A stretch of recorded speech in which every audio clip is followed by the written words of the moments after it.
Message from outer space to the viewers of this video. Please enjoy our coverage of the 2022 Exeter UFO Festival. The views expressed in this program are those of the speakers. They do not reflect the views of Exeter TV, the Town of Exeter, or the Select Board. To learn more about the festival, visit exeterufofestival.org. Start video countdown. 5, 4, 3, 2, 1. Blast off. Ralph Blumenthal is a distinguished lecturer at Baruch College of the University of New York and summer journalism instructor at Phillips Exeter Academy. He was an award-winning reporter for the New York Times from 1964 until 2009. He has written 7 books on organized crime and cultural history. He led the Times Metro team that won the Pulitzer Prize for breaking news coverage of the 1993 truck bombing of the World Trade Center. In 2001, Blumenthal was named a Fellow of the John Simon Guggenheim Memorial Foundation to research the progressive career and penal reforms of Warden Louis E. Laws, the man who made Sing Sing sing. The book on Warden Laws, Miracle at Sing Sing, was published by St. Martin's Press in 2004. During the coronavirus pandemic, Ralph contributed articles to the Times and other publications, working from home on his Baruch Archives blog, An Adventure in Democracy, and giving virtual talks on his new book, The Believer, Alien Encounters, Hard Science, and the Passion of John Mack. For more than 45 years, Blumenthal led an extensive and illustrious career at the Times as Texas correspondent and Southwest bureau chief from 2003 to 8, arts and cultural news reporter 1994 to 2003, investigative and crime reporter 1971 to 1994, foreign correspondent in West Germany, South Vietnam, Cambodia from 1968 until 1971, and Metro reporter columnist for the Grand Prairie Daily News Texan in 1963. Blumenthal earned a Guggenheim Fellowship in 2001, a Columbia University Graduate School of Journalism Alumni Award also that same year, and the Nyman Foundation's Worth Bingham Prize for Distinguished Investigative Reporting on U.S. air crashes in 1994.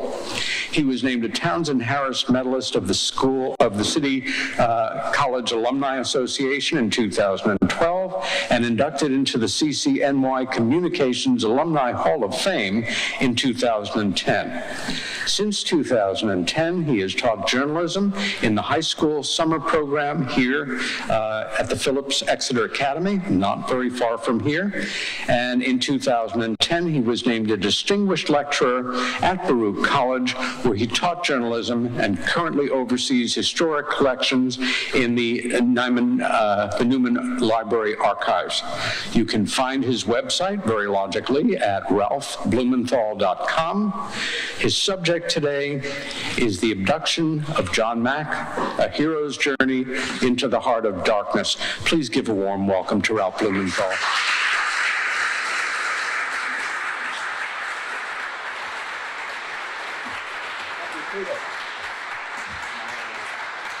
Thank you, Peter. That was a great introduction. You missed my bar mitzvah, actually. Well, I'm sorry, it took too much time. We're out of time. We're out of time. And I don't need to really speak because Peter said it all. And I'm particularly thrilled to follow Valerie and be the same podium with Kathleen and others, heroes of mine. So thank you. Here is proof that aliens exist. That's John Mack on the right. That's Leslie Kane, the great UFO writer, my collaborator at the New York Times. And those are aliens from the UFO convention in 2002. So John Mack had a great sense of humor, among other things, and he collected UFO cartoons, by the way. So greetings, Exonians and other people of, well, wherever you come, Earth, not Earth. You hybrids know who you are. It's great to be back in Exeter, where I teach in the summer program at Exeter Academy, and I love every chance to get back to Exeter, even on Labor Day weekend with the traffic. I'm Ralph Blumenthal, New York Times contributor and former staffer and author of The Believer, Alien Encounters, Hard Science, and the Passion of John Mack, published in March of 2021 in hardcover, paperback a year later, and it's the first biography of Harvard psychiatrist John Mack, who risked his eminent career at Harvard to investigate this very disreputable subject. And then he went on to things like survival of consciousness, life after death. And I'm sure that John Mack really needs no introduction here. And by the way, I'm very happy to sign books right outside in the book signing room afterwards. And thanks to Dan Chartrand of Water Street Books, who brought the books over. It's a wonderful bookstore. Also, I should mention that next year, my wife and I are coming out with a children's book on UFOs called UFOs, O-H-S, Mysteries in the Sky. And my wife, Deborah, who's here with our dog Nellie, is a children's book author. She has several books coming out all the time. She's very prolific. She has a book on the architect Frank Gehry called Frank Who Liked to Build, and a book on Diana Vreeland, the great Vogue editor, called Violet Velvet Mittens with Everything. So here's to my collaborator, Deborah Blumenthal. So I'm calling this The Abduction of John Mack, a hero's journey into the heart of cosmic darkness. And I'm putting abduction in quotes, you saw it in the title, because it's really metaphorical. John Mack, to his dismay, was never abducted, nor was I, by the way. Neither of us have ever seen a UFO, and Mack came to reflect that this was ultimately good, even though he complained about it, because it left him pure, so-called, to pursue his research free of a personal agenda. And I could say the same. But John, like me, was clearly captured by the phenomenon. And as he told a reporter for Psychology Today, who wouldn't be? It's the most fascinating problem in the cosmos. And if we unpack my title a little more, you'll note it echoes Joseph Campbell's Heart of Darkness, and Joseph Conrad's Heart of Darkness, and Joseph Campbell's Hero's Journey. So we'll get to those a little later. So I got inspiration from my research from a statement I use as the epigram of my book, a quote from Sir William Crookes, a renowned English scientist of the 1870s, who was sent to debunk some anomalous experiences, some mystical experiences like seances, which were popular in London at the time. But he actually came away astounded at what he saw and what he witnessed.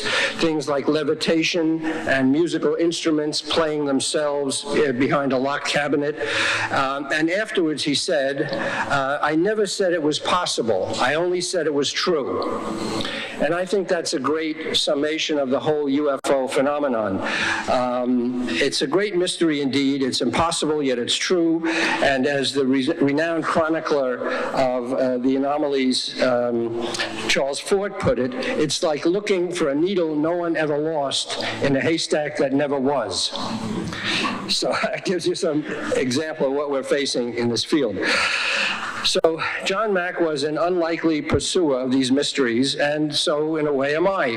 I'm a very unlikely writer on UFOs and aliens, having spent my whole career at the New York Times and covering down-to-earth subjects like the mafia, Nazi war criminals, corrupt politicians, and law enforcement. My previous books dealt with these subjects, and I reported for the New York Times from South Vietnam and Cambodia, and in West Germany, and as a bureau chief for the Times in Texas, where this story comes full circle, as I'll explain. After I retired from the Times, I joined Baruch College at the City University of New York as a distinguished lecturer teaching journalism and supervising historic collections in the archives.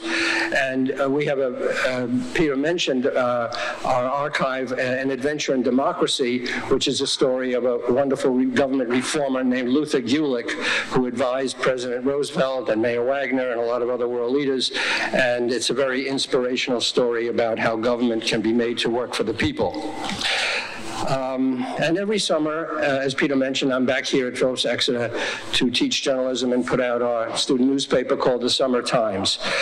So nothing about aliens, as you see. I did grow up an avid reader of science fiction, Ray Bradbury, Isaac Asimov, Arthur C. Clarke, other masters, but then I decided to study art and ended up in journalism.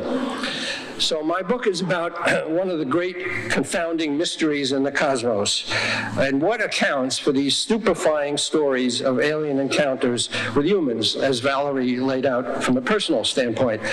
Nobody really knows, but there are some intriguing theories as I lay out in my book.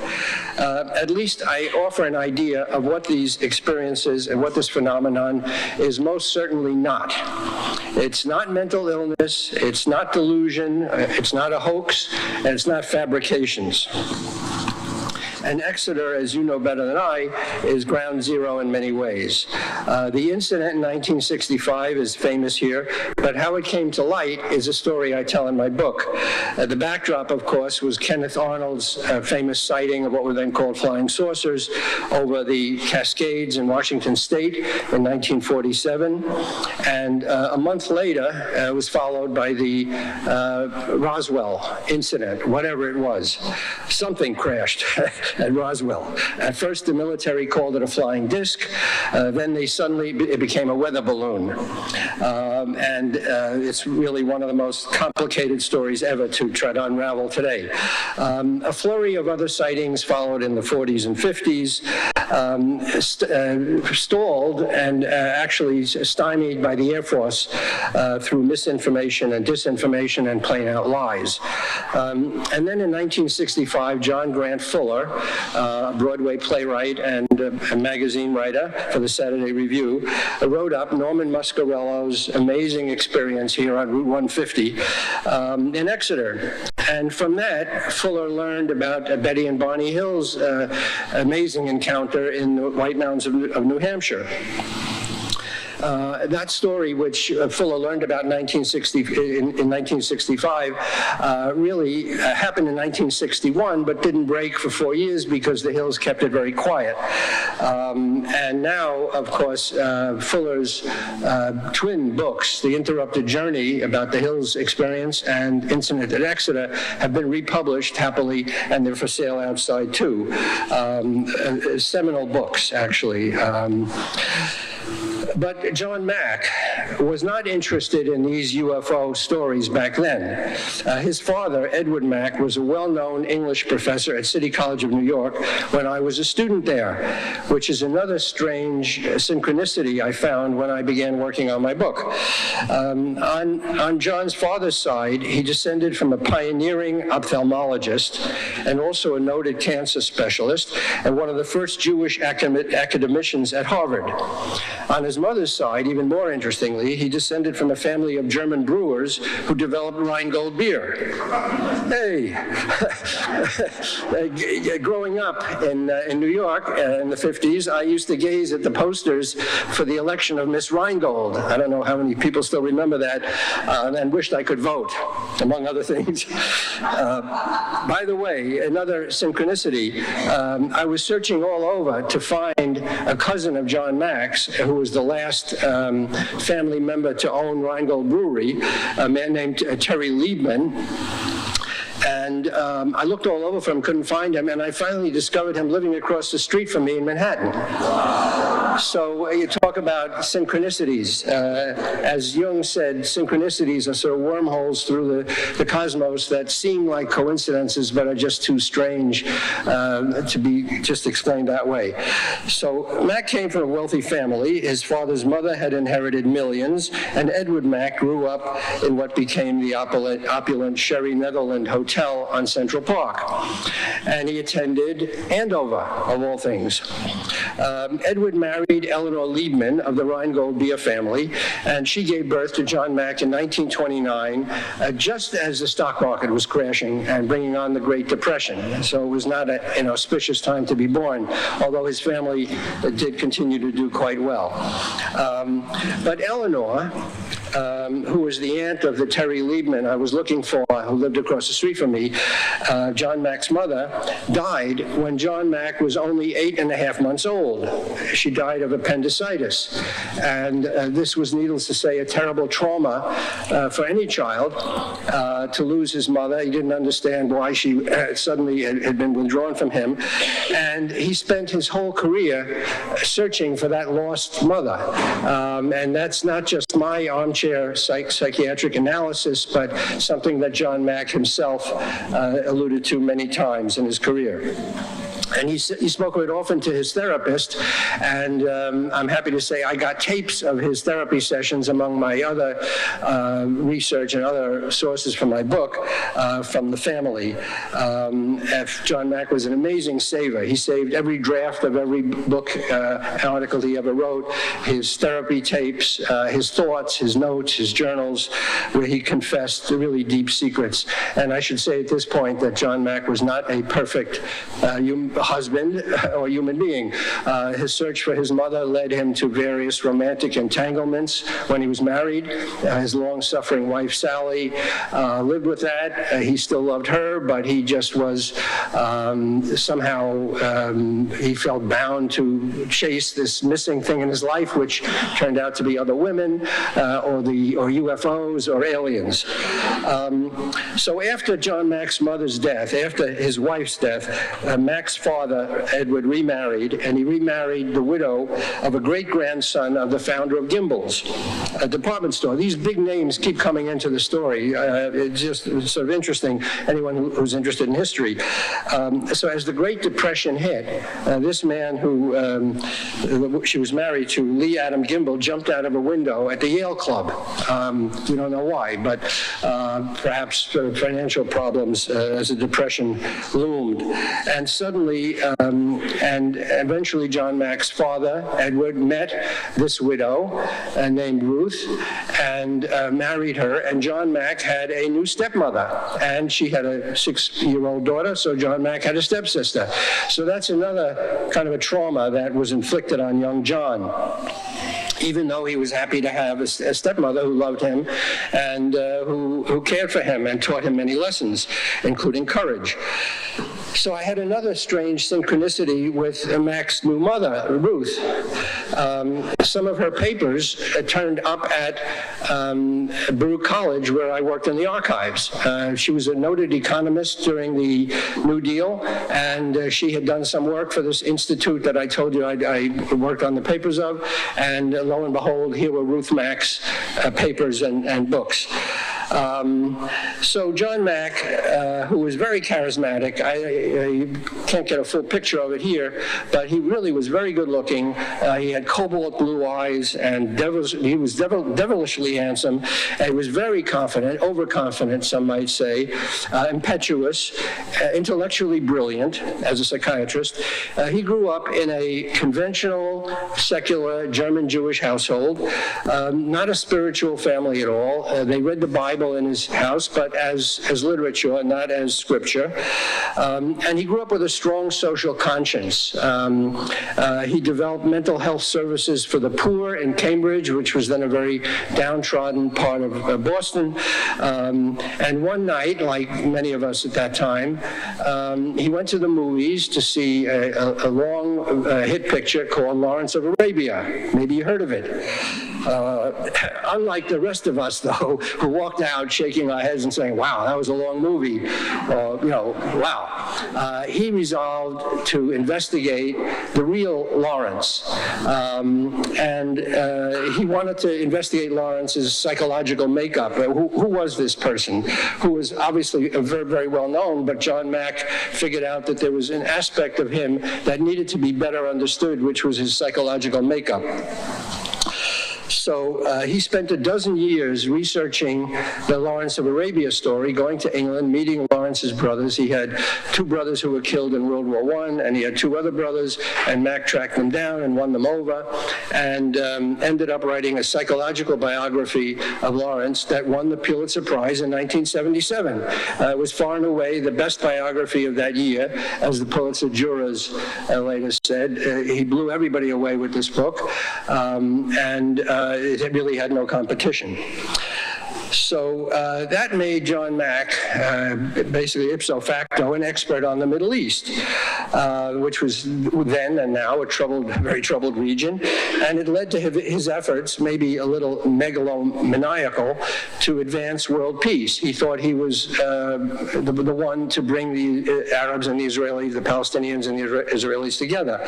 And he actually had a meeting with Yasser Arafat, which is a story I tell in my book. It did not end very well. And obviously, he didn't bring about world peace.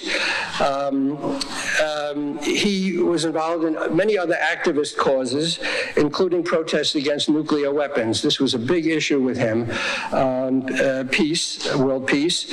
And in 1986, Mack and his wife Sally and their three sons traveled to the atomic test site in Nevada to protest nuclear weapons.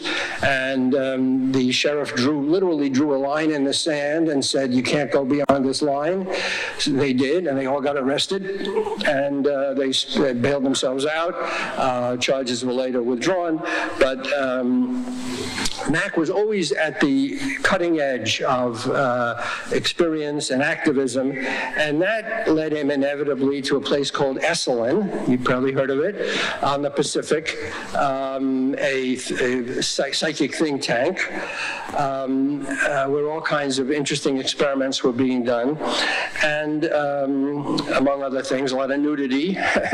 And he was very interested in experiments with altered states of consciousness, particularly through something called holotropic breath work.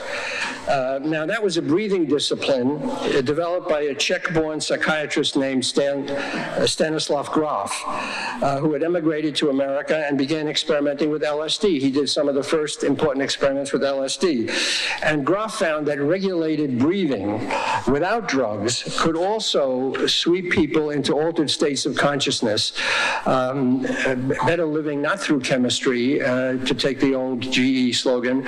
And when John Mack heard that, he had to try it. He was always interested in expanding his consciousness. He was very concerned with his lost mother, reliving the traumas of his life, so he had to try it. So, they lie down, they relax. There's one so-called sitter, and then there's a person behind. The sitter, I think, sits with the breathwork experiencer to make sure that the practitioner is comfortable and that nothing, violent happens while they're in a different state of consciousness. Anyway, John went through this whole thing, and for an hour or so, nothing happened. And he was kind of an impatient guy, so he was disappointed. And he said, nothing's happening, nothing. And suddenly, he felt himself born back to his birth, actually. And he felt himself in the birth canal with his mother struggling to give birth to him and turning blue. And this became kind of a really unusual, interesting theme in his writing, because he became, this is kind of a sideline, but he became very attracted to the story of Pinocchio, because in Pinocchio there's a turquoise fairy who is kind of a super conscience for the Jiminy Cricket, and for Pinocchio, Jiminy Cricket is his conscience, but for Pinocchio, and John keeps writing about this blue fairy, and he sort of felt his mother turning blue, so it all had some strange meaning to him, as it would have to a psychiatrist whose job it is to sort of interpret all these strange drives and memories that people have. And then, as part of the same holotropic breathwork session, John found himself, or found his mind born back to medieval Russia, where he was watching a Mongol warrior decapitate his son. He didn't, he imagined all this, but he didn't understand whether this meant, was this proof of reincarnation, or was just, as he later thought, this was just the fact that consciousness is some kind of free-flowing blob in the universe, and it flows around and it shows up in strange ways. He never solved that mystery either. So Stan Groff was the first to introduce John Mack to UFOs and aliens. Groff gave Mack an advanced chapter in a book called Spiritual Emergency, written by a brilliant analyst and parapsychologist named Keith Thompson, and it examined abduction accounts, not from the standpoint of whether they were real or not, whatever their reality, but as transformative experiences, experiences that change people, and perhaps a bridge to some kind of cosmic shift in the future when we'll be more spiritual. But Mack couldn't really grasp what Keith Thompson was saying, and he kept asking himself, is this true? I mean, were people really getting abducted by aliens? And at that point, he strongly doubted it. It just sounded too crazy. And later, Mack credited Groff and his wife and their holotropic breath work with changing his life. And he said, and I have this in my book, they opened up my psyche and the UFOs flew in. I love that line. So it was kind of happenstance, and he was in the right place at the right time.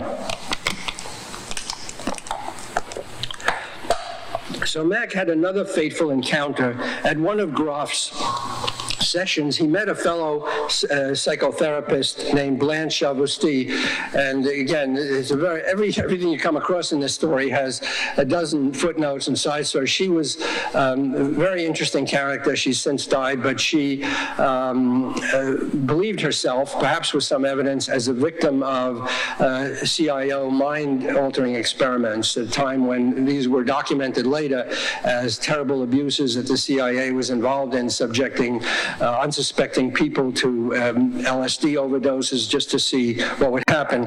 Anyway, she was one of these people later, and but at that time she was very interested in alien abductions, because she'd heard from a friend of hers who had a patient who had a strange experiences that seemed to be an abduction she couldn't understand. So she told John Mack about it at Esalen, and she said, by the way, John, I have a friend named Bud Hopkins, who's an artist, but he's doing a lot of research in UFOs and alien abductions, and maybe you'd like to meet him. And Mack blew her off right away and said, I mean, that's the craziest thing I ever heard. He's probably crazy. They're crazy. He wasn't interested. But then came one of those pivotal moments in life that changed John Mack's entire trajectory. He was visiting his friend Robert Lifton, who was a well-known psychiatrist from Harvard, who had written books about Nazi war criminals, Nazi doctors who participated in heinous experiments, and he'd also written about survivors of the atomic bomb bombings in Japan. And Lifton was a friend of Mack's, and Lifton also knew Bud Hopkins from Cape Cod, because Hopkins had an art studio in Cape Cod and vacationed there and Lifton vacationed on Cape Cod every year, like every good psychiatrist, which is why you can't get analyzed in August. It then popped into Mack's head to maybe ask Lifton, since he knew Hopkins, whether he wanted to come along to Hopkins' house in Manhattan nearby. And at this point, Lifton's wife piped up, speaking for her husband, and she said, no, she told Mack, Bob has a choice about getting involved in all this, and you don't. Well, when I heard that story from Lifton, actually, I found it really creepy. She was speaking like Cassandra. She already could envision Mack's later evolution, because at this point, he hadn't met Bud Hopkins yet, and he didn't know anything about alien abduction or UFOs. So in December 1990, Mack went off to meet Bud Hopkins, another intriguing character in my book. Hopkins was an accomplished artist, a painter and sculptor who had been traveling with friends to a party in Cape Cod in 1964 when they spotted a UFO over the ocean. And at the party, Hopkins mentioned it to the people at the party. Hey, we just saw a UFO. And to his surprise, everybody at the party had a UFO story. Oh, yeah, we've seen them too. Oh, yeah. So that got Hopkins interested in the whole subject of UFOs, and he started studying them, and he taught himself hypnosis, which John Mack, by the way, steered pretty clear of because he knew how dangerous hypnosis was as a kind of untested procedure. I mean, it's subject to many abuses, but Hopkins plunged in and had, interviewed and hypnotized many of the people he encountered who had UFO stories. Anyway, so one of Hopkins' big breakthroughs was he was talking to his neighborhood liquor store owner. He lived in Chelsea on the west side of Manhattan. And the guy was shaking. He said, I just had the most incredible experience. He said, the other night I locked up my liquor store. I was driving home to New Jersey, and I saw a giant UFO. And it sort of followed me, he said. I crossed the river, and I was listening to the radio, and the radio turned tinny, like it couldn't get on the station anymore. And then he saw the UFO land in a park, Hudson Park in New Jersey, and little figures got out, he told Mack, and they started scooping up sand into buckets, and then they got back into the UFO and took off. And it was absolutely frightening to him. Again, it was not a dream, he said. He saw this with his own eyes. And Hopkins was intrigued, and he went back to that area of Hudson Park, and it's right across from Manhattan in New Jersey. And he tried to check it out, and he found other witnesses who saw strange things that night, nobody with the exact same account of little people shoveling sand into buckets, but he did find a window that had cracked just at the time the UFO supposedly came over, and other witnesses. And Hopkins ended up writing a story in the counterculture weekly, The Village Voice, which you probably have heard of. It was a great New York City institution for many years. Norman Mailer wrote for it, and it got a lot of attention, and that put Bud Hopkins on the map. And also, as Bud Hopkins started his own investigations, he came up with the concept of missing time, where people who've had UFO encounters can't remember a block of time. They would arrive at their destinations like 2 hours later and not remember what had happened, and later, through hypnosis or memory enhancement, it would come back that they'd had an encounter with a UFO. So Bud Hopkins is identified with that concept. So when John Mack arrived at Bud Hopkins' townhouse in Chelsea in December 1990, Hopkins gave him letters from experiencers that he had gotten. Hopkins had already written a couple of books on the phenomenon, and he'd gotten enormous responses from readers. Everybody had an experience to share with Bud Hopkins and sent him letters. So he gave Mack a packet of these letters, and he said, you're the psychiatrist, you look at these and decide if these people are crazy or not. So Mack looked at the letters, and he was completely intrigued because they seemed so authentic, and he very quickly collected his own circle of experiencers. By the way, he preferred that term to abductees because it was more neutral, and they certainly had an experience. The conclusion by many is that they were abducted, but if you want to leave the conclusion out, you can easily describe them as experiences. No one will quarrel with that. So he launched his own experience and his own investigations, and he quickly found that these people who reported these strange experiences were not mentally ill, for sure. He was a psychiatrist, so he knew what crazy looked like. They were not making it up because they were so caught up in the memory of these things that they couldn't be making it up, he concluded, as a psychiatrist. He also found fragmentary evidence in the stories that the foliage was disturbed outside where the people said they saw a UFO landing. They had scars scars they couldn't explain on their body, so-called scoop marks. And the stories were very consistent, and yet there were many differences among the stories, so that it wasn't as if they were all reading off the same page, reciting a well-known story. And a number of these stories, a good number of these stories, were told by little children as young as 2 years old. They said, they remembered, little man, take me into the sky, take me up, and they couldn't be quoting a movie or books that they had read. So that also convinced John Mack that something true was happening. Also, it wasn't just happening at night, and one of the popular dismissals of the so-called skeptics, and I have a big bone to pick with them, as you'll see, is that these are not nightmares. John Mack, by the way, wrote a book about nightmares, so he knew what nightmares were. These weren't nightmares, mainly because they didn't always happen at night. They happened in the daytime. Betty and Barney Hill were driving. One woman had an experience she told John Mack about while she was driving a snowmobile in the woods. And after the experience, her clothes, her jacket, and warm clothes were neatly folded and piled up next to the snowmobile. Anyway, so they were not nightmares.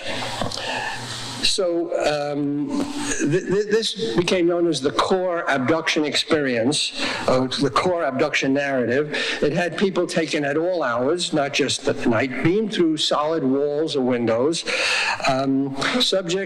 taken onto some kind of a ship by beings, subject to pseudo-medical probes, had their pregnancies removed in case of women, sperm taken from men, eggs removed from women. Sometimes these people felt they were later re-abducted and introduced to their hybrid offspring. So, and the beings, again, were pretty universally described as short, kid-size creatures with rubbery skin, enormous eyes, nose holes, slit for a mouth, a pear-shaped head, undifferentiated genders, so you couldn't be sure who was male and female. There seemed to be doctor types in charge, taller beings with more authority, more human-looking. The little ones, the so-called grays, often wore what seemed like uniforms, and they walked with a bouncing gait, almost robotic, and some people thought they were robots. And there were also different races of aliens in the description of people who had had these encounters. There were even a warlike race, very fearsome, called reptilians.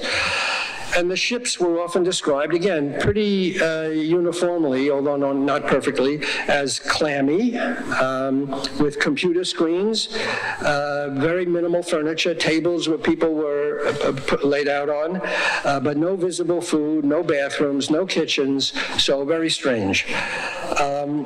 So Mack added a special dimension when he talked to these people, finding that the encounters were not only terrifying, but also transformative.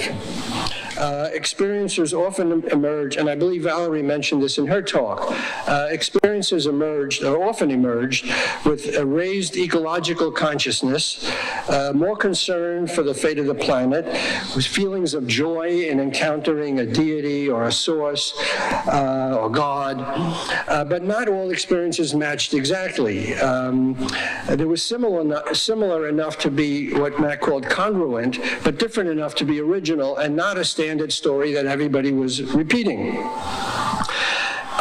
In fact, one of the strangest aspects is the really strange stuff that doesn't fit the supposed narrative.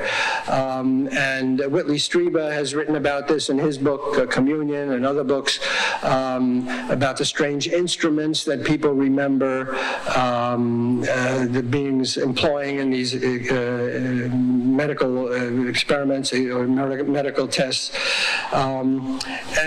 Interestingly, Hopkins and David Jacobs, another researcher, did not get the same transformative accounts from the experiences that they talked to. So either Mack was eliciting these somehow, or he is something he injected into his stories. That's what his critics said, that how come nobody else was coming up with these transformative aspects? Not nobody else. Other researchers, had aspects of this, but Mack was the most prominent one.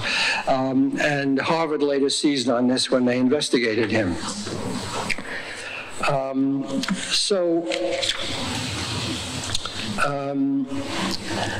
So Mack studied, dozens of these experiencers, and he tried to get his research published in peer-reviewed journals, but he was rebuffed, to no one's surprise. None of the journals wanted to deal with this. One very prominent journal he submitted his article to said, the article is too long. It was about 100,000 words. He said, we publish articles of about 3,000 words. So you have to cut it. And by the way, we need more information.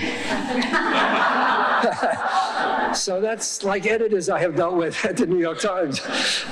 Anyway, it became clear to Mack that he couldn't satisfy these people, including the New England Journal of Medicine. And he decided the only thing he could do was publish this himself. He did publish a number of papers. He put out a number of papers, but his first important book was called Abduction, Human Encounters with Aliens in 1994. And he went on Oprah, which was probably a big mistake, with some of his experiences to promote the book. And there they were on Oprah, and you can find it online, by the way, if you just put in John Mack, Oprah, aliens. It's been viewed many, many times, and you can only imagine how this went over at Harvard. His superiors there in the Harvard Medical School did not enjoy this. They got a lot of questions from alumni saying, what the hell's going on? Who is this guy? Why is a prominent professor of psychiatry at medical school talking about aliens on Oprah? And but that didn't faze John, by the way. He was very courageous. He was not concerned about impact on his career, maybe almost too much unconcerned. But anyway, he went on to meet with the Dalai Lama, who was very interested in strange spiritual experiences. No transcript was kept of his meetings with the Dalai Lama, but Mack made his own transcript. He brought an assistant with him who made her own record of their discussions, and he kept them, and I found them in his archives. It's the only account of Mack's week with a few other UFO researchers with the Dalai Lama, and you can hear the Dalai Lama puzzling over this experience, and to him it wasn't strange at all. He was used to strange spiritual experiences and strange creatures popping up. And then John attended a secret alien abduction conference at MIT. MIT did not authorize the conference, but they allowed a hall to be used. And that was in 1992. And that drew many prominent scientists, researchers, psychiatrists, psychologists, folklorists, religion scholars. And they were all puzzling over this phenomenon, which they all recognized was real. I mean, the people reporting the experiences were credible, but no one could make head nor tail of what these experiences signified. Anyway, they put out a big, thick volume called Alien Discussions. They put it out 2 years later, and that became a very important resource on what the best scientists of the day were thinking about this very, very strange phenomenon, which remains intractable. To this day, nobody knows what's going on. But, of course, leaders at Harvard were scandalized, and they thought Mack was much too enthusiastic. It looked like he was validating these stories with his own credibility. Other psychiatrists wouldn't touch these people, many of them. And Mack said he ruled out all other explanations. So what had happened to these people probably actually happened on some level or other. So Harvard, not surprisingly, launched an investigation, a secret investigation, under a leading professor and longtime editor of the New England Journal of Medicine, a man named Arnold Relman, very distinguished, who died a few years ago. And Relman, peculiarly enough, in explaining to Mack what this committee was formed to do, Relman used the word inquisition. He said, "This is not an inquisition." Well, you can't tell a psychiatrist what something is not, because he'll immediately say, well, why did they use that word? And indeed, in my book, I conclude pretty much that it was an inquisition, because they examined Mack's beliefs, his finances, his method of teaching. They went into everything. It pried open his life. And in the end, Mack said it was just a clash of worldviews. These people were scientific materialists on the committee. They believed that unless you could absolutely prove something scientifically existed or had validity, then it couldn't possibly be true. And Mack was saying, well, I can't prove it. There are no photos of aliens, notwithstanding. There are photos of UFOs, and the government is coming out now to validate the fact that, yes, UFOs are real. But Mack said, I can't prove these stories scientifically. And the committee said, basically, okay, end of story. You can't prove it. You can't talk about it. So Mack got two great lawyers. He hired a firebrand named Danny Sheehan, who was a Jesuit lawyer with an interest in UFOs, who had represented Karen Silkwood in the famous plutonium poisoning case that became a movie, Silkwood. He investigated the Ku Klux Klan. He investigated the Iran-Contra arms scandal of the Reagan administration. He had good credentials. And as a second lawyer, Mack hired Eric McLeish, who was a son of the novelist Rod McLeish, the grandnephew of Archibald McLeish, the poet, and a very good lawyer who was profiled in the Spotlight movie as the lawyer who went up against the priest abuse scandal. And even Alan Dershowitz, before he became a lawyer for Donald Trump, wrote an op-ed defending John Mack. So they all held Harvard's feet to the fire, and in the end, Mack was basically exonerated. They found that he did nothing really wrong. He was a little too enthusiastic, but he wasn't making money on this thing. He wasn't abusing his authority, and Harvard never issued a report on what I call the non-inquisition.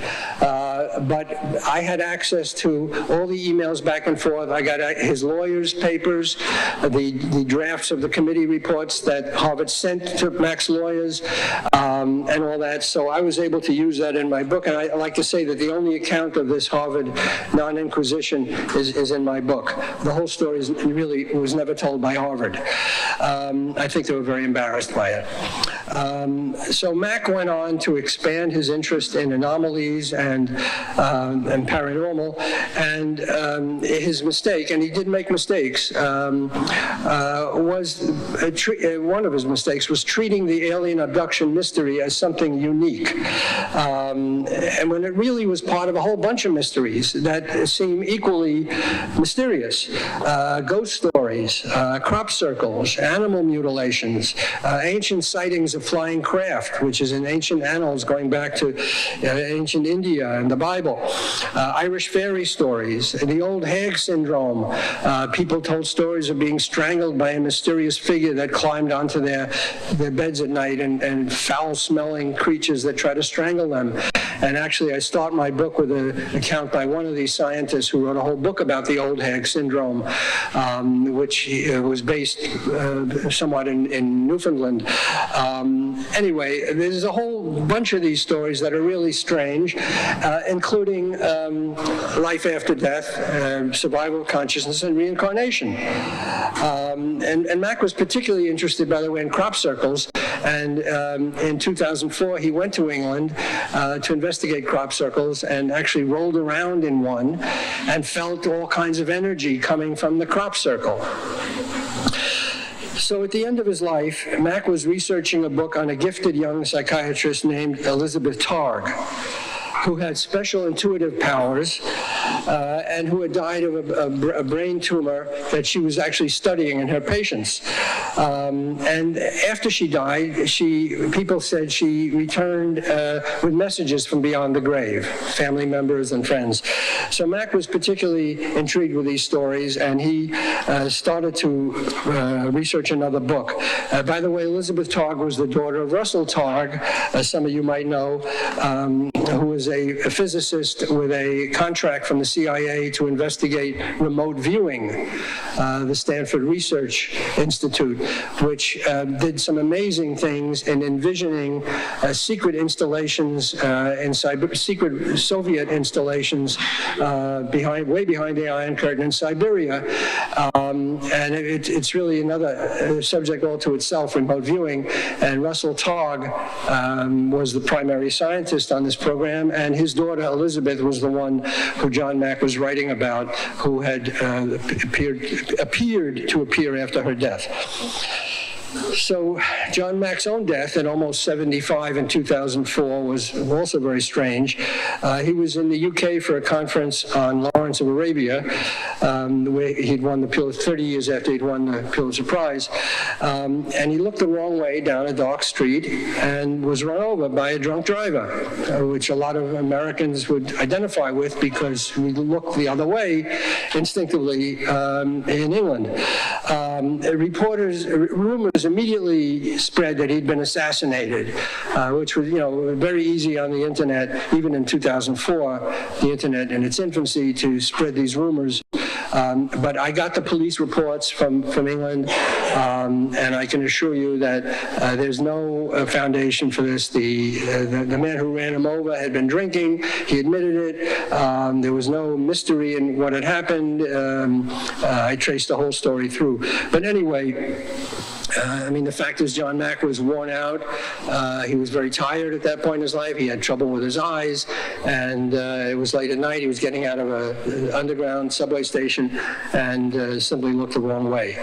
But again, I found in researching my book stories of how he supposedly appeared to people after he died.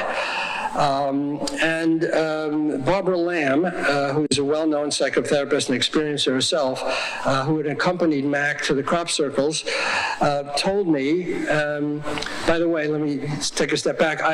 When I first met her, she told me the story of how she had met a reptilian in her living room. Even before I knew that she had had this other experience with John Mack, she said one day in a bright sunny time in her living room, she saw this reptilian standing there, giant ant-like creature with yellow glowing eyes, shook hands with her and said, "Barbara, I'm very glad to meet you."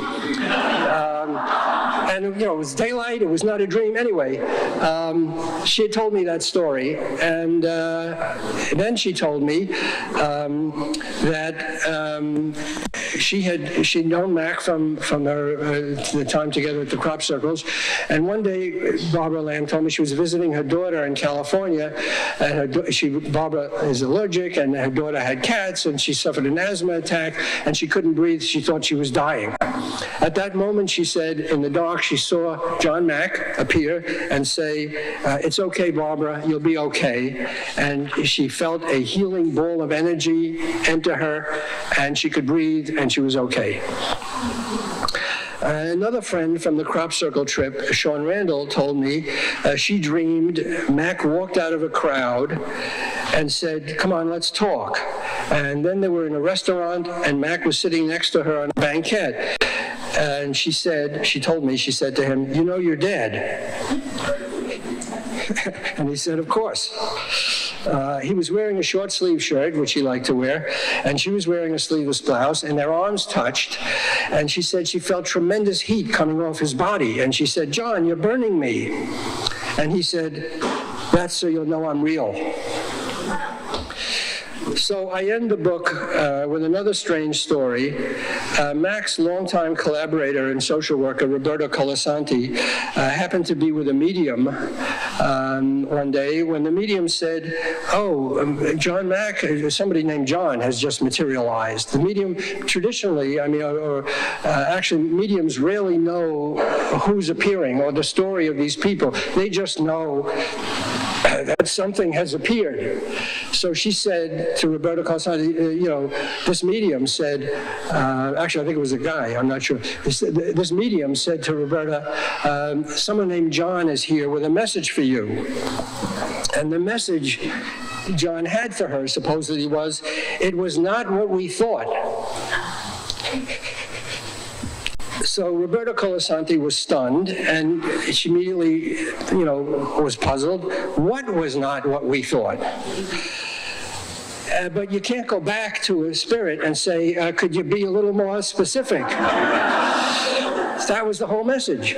So she pondered that, and then a couple years later, her husband, who was ill, died, and she was sitting with another medium who gave her a message from him, supposedly, after he died, and the message was, death is not what we think. So Roberta was thinking, well, is that what John Mack meant, or was he referring to something else? And there was no way of knowing. I mean, was anything what they thought? And I sort of end the book with that mystery. Now, one last thing. I'll tell you how I came upon the whole John Mack story. In 2004, I was the Southwest correspondent of the New York Times in Houston, and I happened to pick up a paperback in a used bookstore. It was John Mack's second book, Passport to the Cosmos.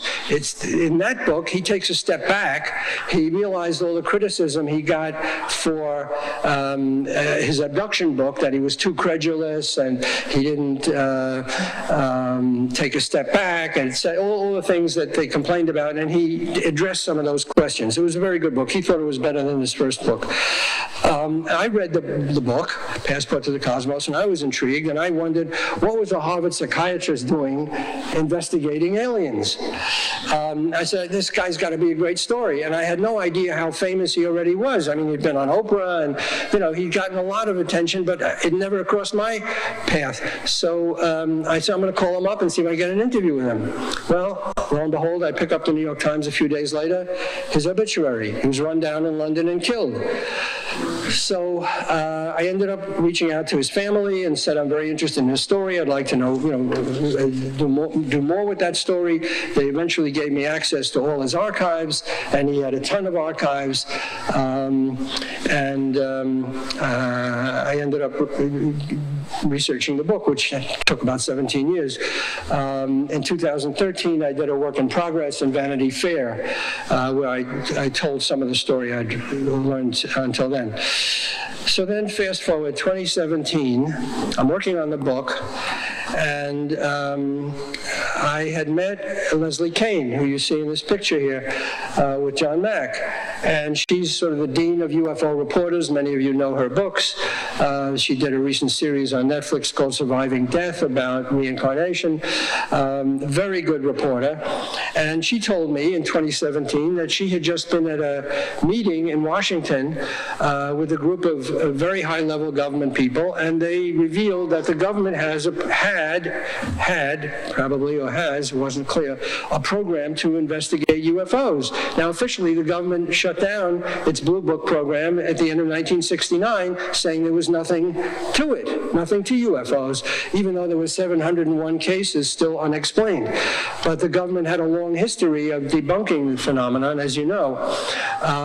So she told me that, no, the government is still investigating, and there's a group called ATIP, the Advanced Aerospace Threat Identification Program, that was investigating this inside the Pentagon.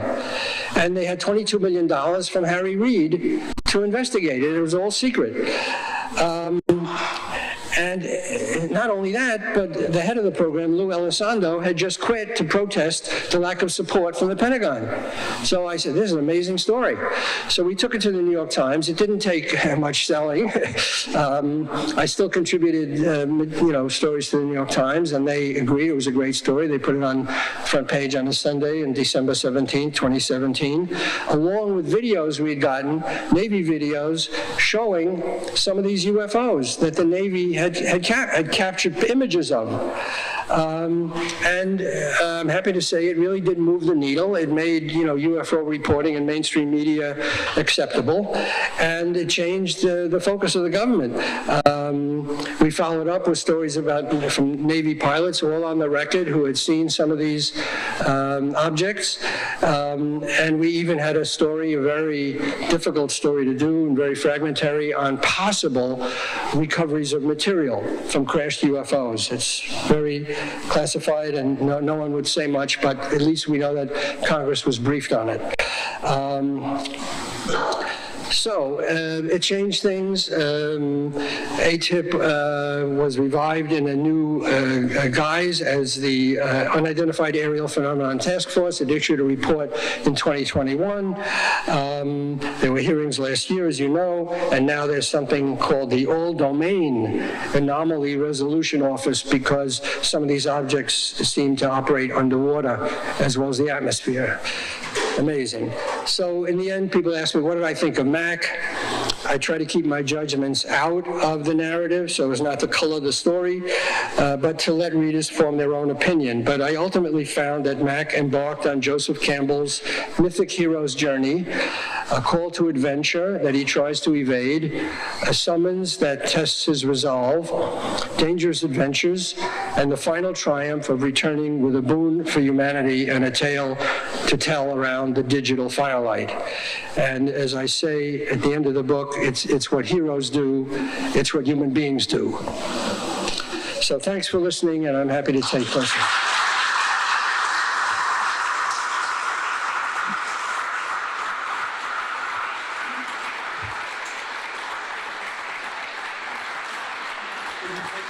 Sure, happy to take questions. Repeat the question before you respond. Sure, I'll repeat the question. We have time for questions. I ask you to step up to the microphone, keep your voice up, and Rob will respond as well as he can.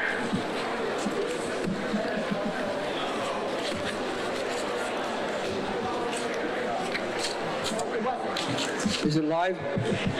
Testing. Yeah. Now it is. I just turned it on. So we're all in debt to you, Mr. Blumenthal, and we're so grateful that you wrote that article. I have a question. Was there a lot of political background within the New York Times to give you permission to write that article? As I understand, it just didn't come off the press as most typical articles, and there was some debate between George Knapp, who was going to break the story first. So I just would like to know a little bit about the political background and as a writer, the difficulty you had in actually bringing that story to the New York Times, because it really did change the atmosphere. Right. Thank you. Thank you. No story gets into the New York Times easily, I can tell you that. UFO stories for sure. So, but what made this story easy, relatively easy to get into the New York Times, was that it was all on the record. We had no anonymous sources. We didn't do what defense writers often do, use, anonymous high-level officials. Everybody was named. We had the documentation. We had Lou Elisondo's own reports. We had his employment record, which testified to his probity and his accuracy. So I would say that story was not hard. Later stories were harder to get into the Times, particularly the one about materials. And what also made it hard, I should tell you, is that nothing goes unnoticed on the internet these days. So as we were Leslie and I were reporting the story, people were getting bits and pieces of information. Oh, the Times is working on a story about crashes. And they would put stuff out on the internet saying the Times is about to break a big story on crashes. And it made our lives very difficult. And that story was particularly rigorously edited by the Times because they wanted to make sure that it was accurate and we didn't go beyond. So as always happens, reporters have more information than they're able to use in a story. So yeah, there are things that we got that probably are true, that might be interesting, but they weren't verified to the point we could put them in the Times. So those stories were difficult. And the video footage that surfaced, like simultaneously from the Pentagon, backed this up. And was that coordinated absolutely. with Harry Reid? Was that discussed in advance? We never really went into detail. People have come forward later and said, we gave it to the New York Times. We don't talk about where we get stuff. But it was verified by the Pentagon. And those videos are among the most watched videos, not only of the New York Times website, but I think ever on the internet. If you just Google UFO videos, that's what'll come up. So I'm proud to say that those videos have become, universal. Thank you. Thank you. Hello. Thank you for your work. I've been sort of following the UFO story since the 70s. And my impression of abductee stories has always been terrifying, right?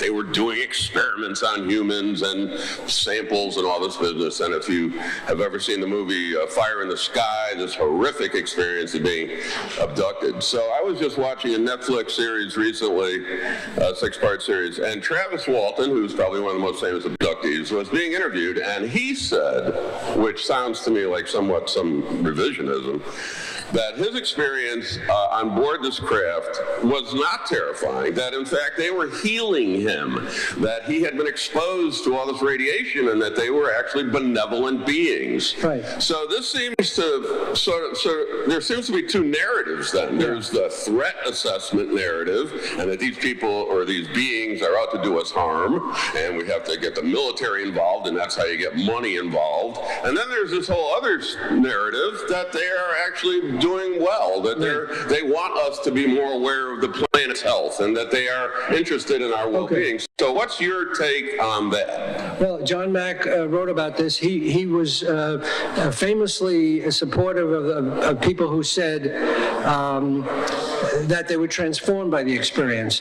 But even people transformed by the experience said it was undeniably terrifying. So there's two things that exist at the same time. Right. But people told him that yes, they were terrified, but also they felt a connection to these people. So these two things seem to happen simultaneously.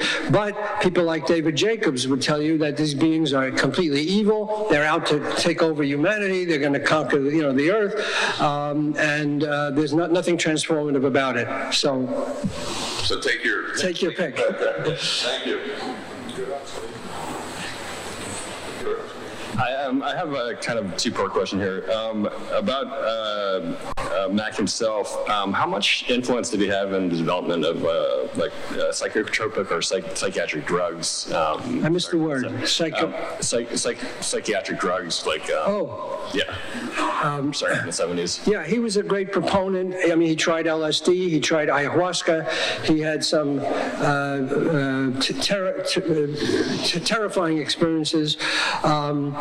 But he certainly experimented with drugs. He was one of the first people who did it openly after Alpert and Leary at Harvard. So he believed in the ability of these drugs. But holotropic breathing was without drugs, so he tried ways of elevating his consciousness without drugs as well. Right, but the question is more of, did he have any influence in the development of current drugs that are being taken right now? I don't think so. He did no. He just used some LSD and ayahuasca, but he did not take part in any trials or promotion or anything.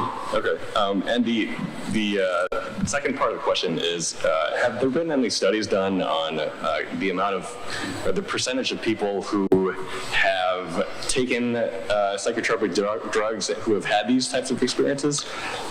Whoa, that's a good question. I'm not aware of that. That would be a good research question, whether people who've taken, of course, in the beginning, LSD wasn't, when people had some of these early experiences, LSD was in its infancy, so nobody was taking LSD then.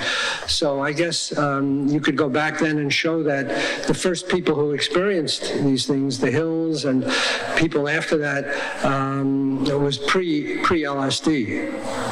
So I don't know whether, I think that LSD, people would tell you that LSD opens up pathways in the mind that are not available through conscious thinking, and therefore maybe they're more open to these kind of things. Interesting question. Interesting. All right, thank you. Just add, knowing John and knowing as a psychiatrist, he was in a position to administer batteries of standard psychological testing, which he did to people who alleged that they had had abduction experiences. And the ratios of people from broken homes, alcohol problems, drug problems, was really the same demographic as the general public. So it doesn't seem to have been a factor. Okay, thank you. Good morning. Hey. I was just wondering, so with the whistleblower protection language in this year's defense bill, the 2023 defense bill, do you foresee people from legacy programs coming forward to testify in front of Congress? Well, yes, I think there are people, we keep hearing that there are people who know about secret programs who might come forward, would like to come forward. So I think the dam is breaking. It's promising. I don't think disclosure is gonna happen overnight or suddenly. But I've been in touch with some people myself who I'm encouraging to come out. So yeah, I think that's a good possibility. Is that a hint at a follow-up story with Leslie and you? That would be too premature. We're working on a bunch of things. We're always working. So but we would like to break a story like that because I think it's out there. Thank you.